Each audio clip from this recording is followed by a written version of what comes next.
Remember when I said that COVID came from a leak in the lab in Wuhan back about a year ago?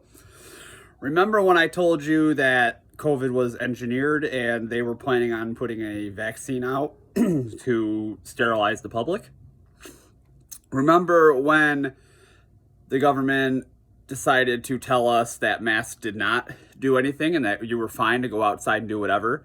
And then about 8 days later, they come out and say, oh, no, you need to wear a mask. Like about a year ago.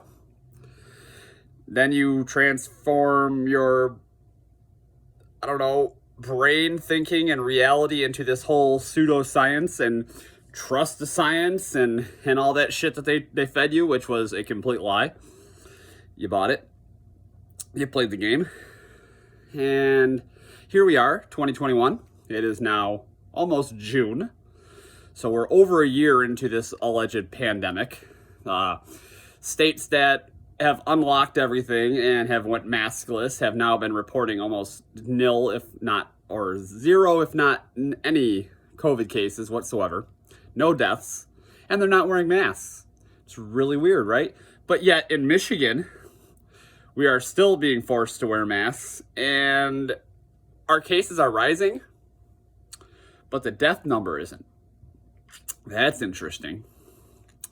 But we're still all having to wear masks and whatnot. I don't wear a mask when I go anywhere public. So that really begs the question, how much are you willing to accept before you admit defeat? How much are you willing to eat? How many punches to the face or the gut, metaphorically, are you willing to take before you and your brain wake up to the fact that this was all planned? They did this all to get Trump out and initiate the New World Order, the Agenda 21, the Great Reset, the Build Back Better, Biden's new slogan. And you're seeing it with the economy, the inflation, which is now 4% for the year, which is poised to be 10% by the end of the year. That is very important. People that tell you that the debt for the U.S. means nothing are full of shit and don't know anything about economics. So imagine this. You have $1,000 in your account, right? You pay your bills, you do your things.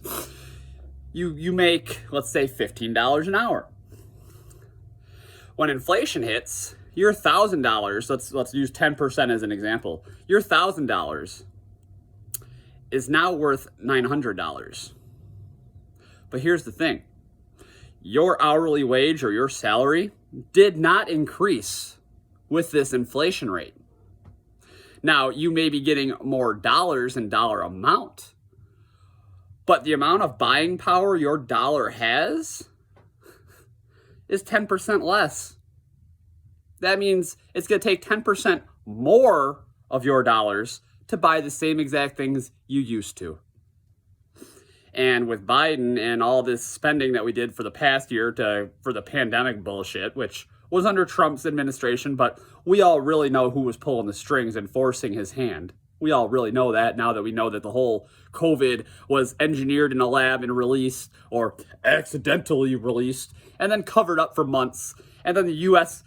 Bricks and Fauci and Pelosi and Schumer all tried to cover it up until they could no longer cover it up. And then they shut us down. Trump didn't shut us down. Trump just shut the borders for the U.S. The governors shut everybody down. The governors stopped businesses. The governors destroyed your livelihood. So, again, I revisit my question. How many times are you going to take a punch to the face or a punch to the gut, metaphorically, before your eyes will open up, before you will wake up, before you'll get out of that dead sleep you're in, living in this made-up reality that they've fed you through the media lies, the narrative, the brainwashing, the Project Mockingbird, and all the other bullshit that they've fed you? How long is it going to take, people? How long are you willing to do this? It's not about saving your fellow man. You mask up, you don't save anybody. That's the biggest load of horse shit I've ever heard in my entire life. You want to save people? Join the fucking military.